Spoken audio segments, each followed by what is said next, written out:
I was born in Kalamazoo, Michigan.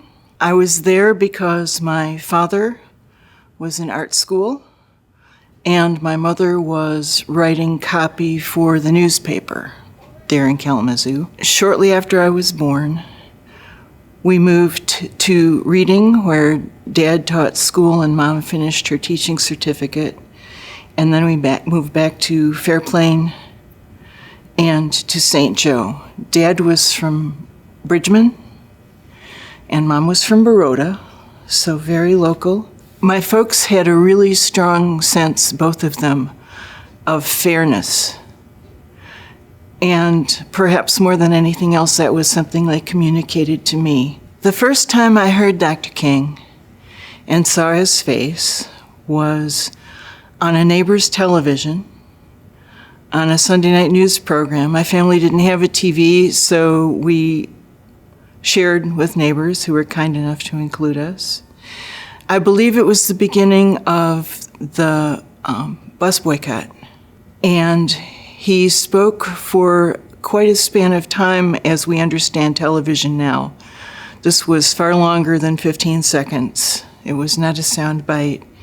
It was a whole speech about fairness, which is something that resonated with both of my parents. They were very involved in fairness, very important to them. And so we sat and listened and watched him just holding still and speaking earnestly.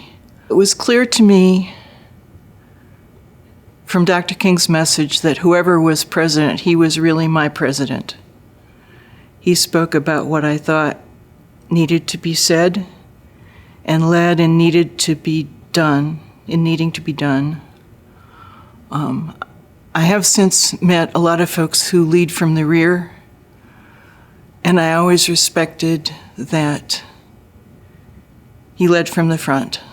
He led from the front in talking about what he observed going on and about the right thing to do and then doing it. I think what attracted me to Dr. King's cause was righteousness and being able to see an honorable way to be in the world. There are lots of ugly ways to be in the world. We may see them in the people around us. We certainly see them in commercial messages.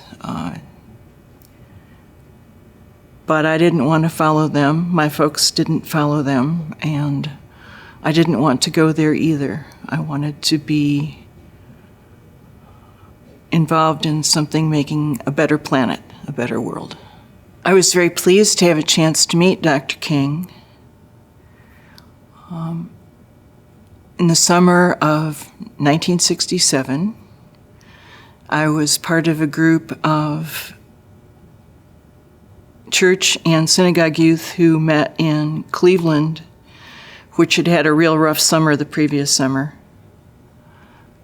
to work on the East Side Food Co-op, which was an SCLC project, and in various other service projects there in Cleveland.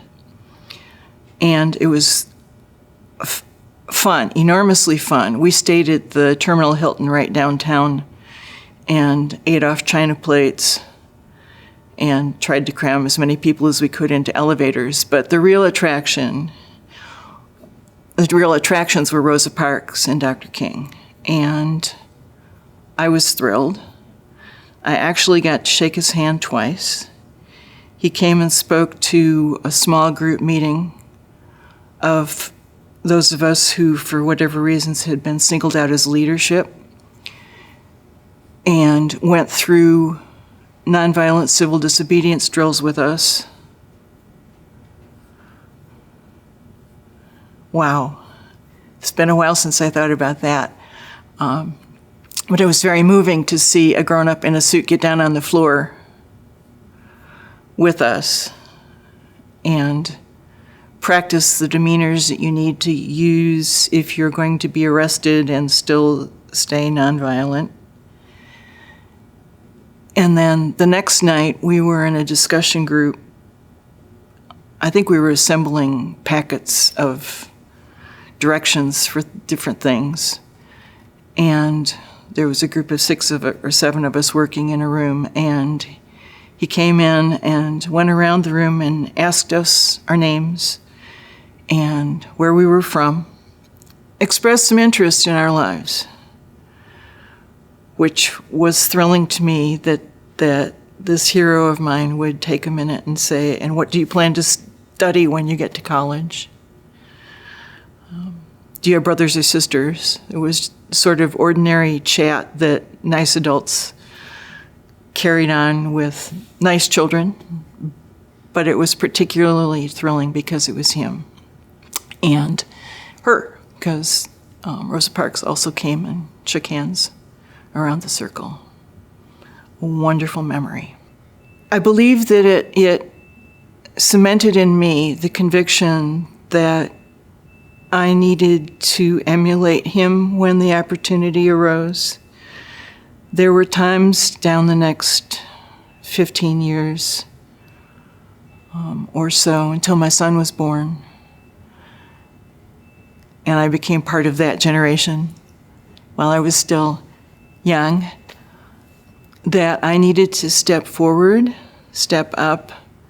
Sometimes I led demonstrations. I often led sessions on nonviolence practice. I hope Dr. King would be proud to see today that eventually, after George Floyd, the streets and intersections were full of masked, nonviolent demonstrators saying, "Not here, not now, not again." If you are considering becoming involved in the movement, I would welcome you, encourage you. This is building the future.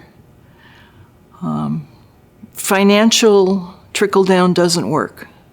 We have seen that doesn't work. A rising tide does not float all boats if you don't have a boat. But a rising tide of human accomplishment, human confidence, human generosity, thoughtfulness, bond building amongst your neighbors and across the planet. This lifts all of us. None of us know what the content of our characters is until we share with our neighbors. Come on down.